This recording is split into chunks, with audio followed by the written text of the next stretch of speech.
So we're going to be getting our acceleration, and then we're going to sum things up and then give this a score. Hey everyone, it's Ben Hardy here, and in today's video we're going to be going over a 2022 Ram 2500 Laramie Night Edition. First and foremost though, a huge shout out and thank you to the Larry Miller Dodge Ram here in Sandy for giving me some time with this truck. It is available for sale, so I'm going to include a link to their inventory in the description down below if you're interested. And with all that being said, let's get into the video. So under the hood, we have the 6.7 liter Cummins diesel that is an inline six, goes through a 6-speed automatic known as the 68 RFE. Power outputs are unchanged, so we still have 370 horsepower and then 850 pound-feet of torque for the 2500. And there's the Cummins, and that is all.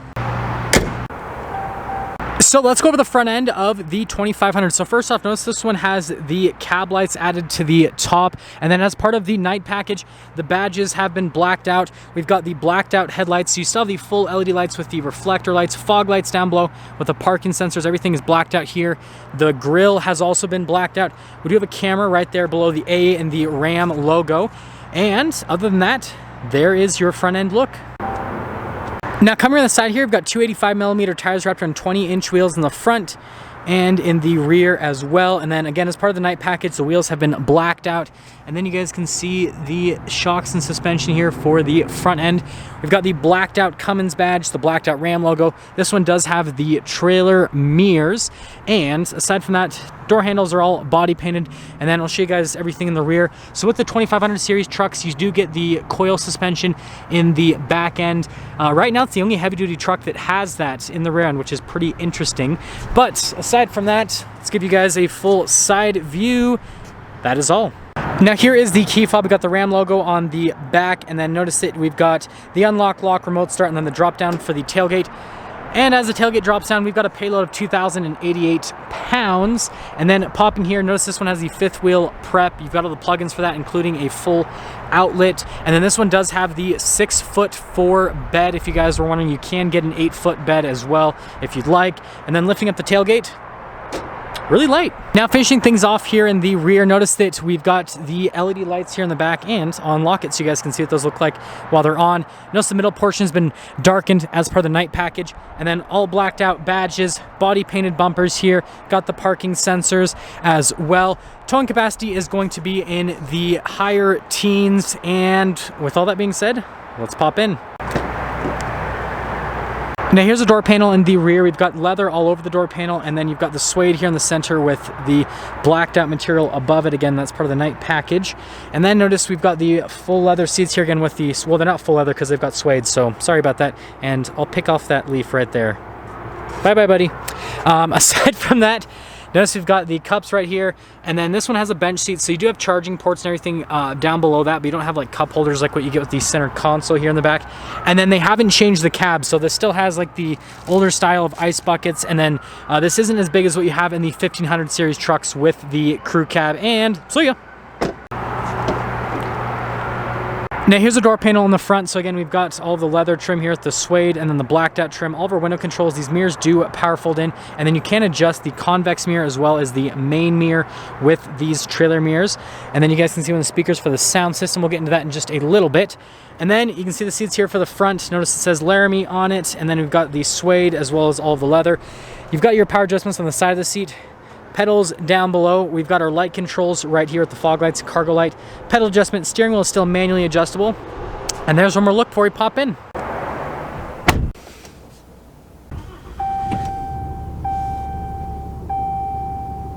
Here's our steering wheel in the Laramie. So we've got leather wrapped around the entire steering wheel with the darker stitching. We've got the gear limiter right here with the cruise control, controls for center stack, voice command, phone controls.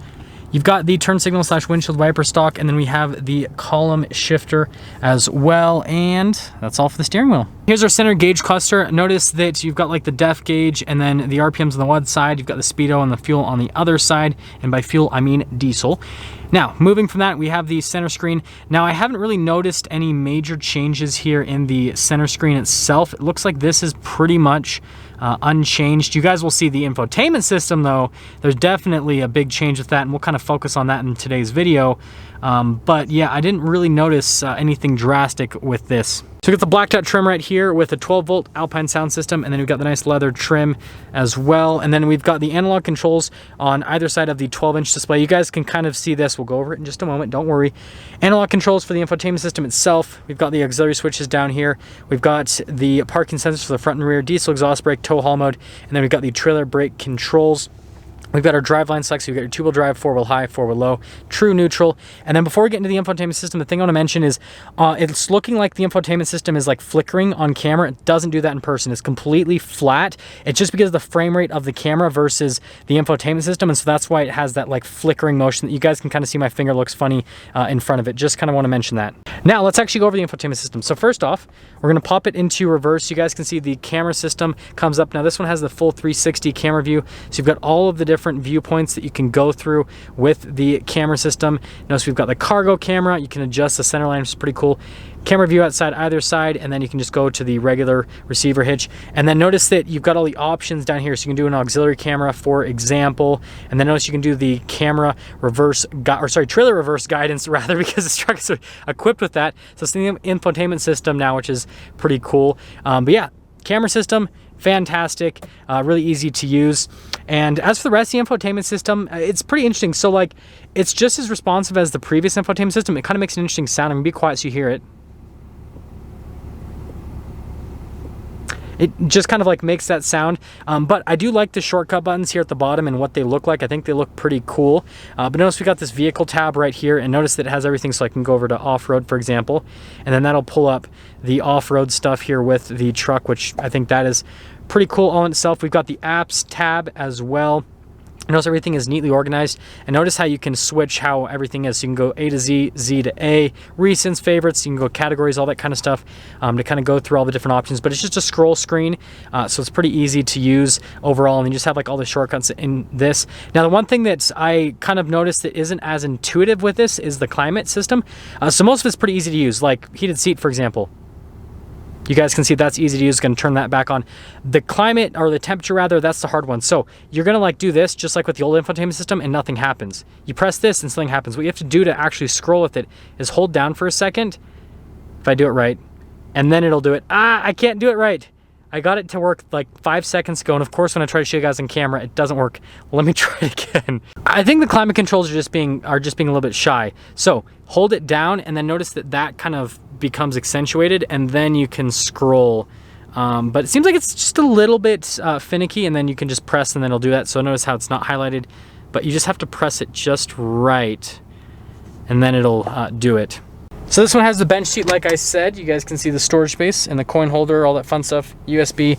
And then you've got the cup holders, and then just like before, you still get the under seat storage, and then it folds up to be a seat. Not gonna focus on that too much. Got the storage inside there, and then you've got all the charging ports down below with the power outlet. Still have the dual glove box. Nothing's changed with that. And then popping here up to the top, you guys can see that this one doesn't have the sunroof equipped with it, but we do have the power sliding window. This one does have the camera mirror, which you guys know I'm a huge fan. Wow, is that a green TRX? I wonder what idiot drives that. But anyways, that's everything for that. Well, there's too much glare for us to really see the window stickers, so I'm just gonna go over the total MSRP, $77,335. And wait for it. Let's take it out and see how it drives.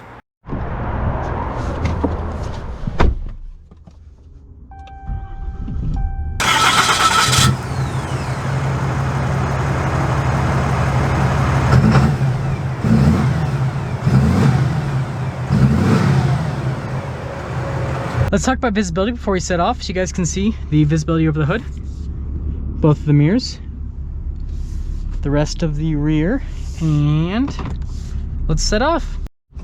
So we are setting off here in the 2022 Ram 2500 Laramie, and this is crazy. This is like the 4th model year of Ram that I have, well, like since they've been newly released, that I have reviewed here with the heavy duties, because I started with the 2019s, then we did the 20s, the 21s, now we're on the 22s. This is like a four model year long marriage. Pretty crazy stuff to think about. But how does this truck actually drive compared to any of the other ones since the 2019 model year? And I can tell you that it feels the same. So nothing's changed from a driving perspective, and I mean, it makes sense. They really haven't changed all that much with that. The changes went with the infotainment system, and then it has a new cabin air filtration system as well. It's kind of something that Ram's doing across the lineup to kind of go along with everything that's been happening with COVID, and you know, people wanting things to be a little bit more clean, basically. But yeah, it's smooth, it's quiet, and for a heavy-duty truck, it's definitely basically smoother than what you're going to get from any other manufacturer, because you've got coil suspension in this, whereas all the other manufacturers use leaf springs. There's benefits and downsides to both, obviously, but the benefit of the coil suspension is the fact that it rides smoother when you go over bumps. The back end doesn't jump all over the place. It stays nice and planted, and it's just a comfortable experience overall. We're going to be getting our acceleration, and then we're going to sum things up and then give this a score. Gets pretty good grip considering it just rained outside and we've got 850 pound-feet of torque. Pretty decent. But yeah, the acceleration is strong, and you guys know my opinion on this engine. I think it's great. I think this is more than enough power. And the thing I like about the 68 RFE over the Ison is it actually punches. The Ison, from what I've been told and from what I've experienced, is it doesn't really punch unless you're towing. When you're not towing, it feels kind of like sluggish in a sense, and it's got 1,075 pound-feet of torque, so it's crazy. But it seems like when you're not under a load, it's like, yep, we're just gonna take things easy. So this like just feels more usable on road when you're not towing. But anyways, let's give this truck a score. So first off, exterior styling. You guys know I'm a huge fan of the Night package. I think it looks absolutely fantastic. And so for a heavy, again, this, and by the way, this score is comparing this to other heavy duty trucks that are 2500 series trucks. Okay, so we gotta clear that up. So with the exterior styling with the Laramie and the Night package, I think it looks fantastic. Interior wise, really nice. This is, you know, pretty much as nice as what you're gonna get in this segment. The only other truck that comes close really that is at a similar price point is with the Ford with the Lariat, and that's really just gonna depend on your preference. But I love the look of the Laramie from an interior perspective. Tech is great with the camera mirror. The new infotainment system is great as well. Well, it's still the 12-inch display, but like the updated version that you guys saw. So that is all great. And so yeah, solid from that perspective. And then from a ride quality perspective, it's the best right now for a 2500 series truck because it has the coil suspension. And then acceleration, it's not the quickest. The Power Stroke and the Duramax are definitely quicker because they've got more horsepower and they've got more torque. Those are V8s. This is an inline 6, so it's a little bit different. So it does lag on that perspective. So for the overall rating, I'm going to, for a 2500 series truck, I'm going to give this one an 8.5 out of 10. The reason I'm giving it an 8.5 out of 10 and not a little bit higher is just because you cannot get a more premium engine in the 2500 series trucks. I think they should at least offer that. I think some people would go for that, right? Because people just care about numbers. And so that would give it an extra, like literally 1. That would literally give it a 1 point. So that'd put it up to 9.5. But like I said, this powertrain's still great. Other than that, the truck's pretty much perfect. It looks great on the outside, interior is great, tech is great, everything's great. So there's not really a whole lot that you can fault this truck for. Now let's get some things up for our video on this 2022 Ram 2500 Laramie with the Night package. Again, a huge shout out and thank you to the Larry Miller Dodge Ram here in Sandy for giving me some time with the truck. Check out the inventory link below. I'll see you guys.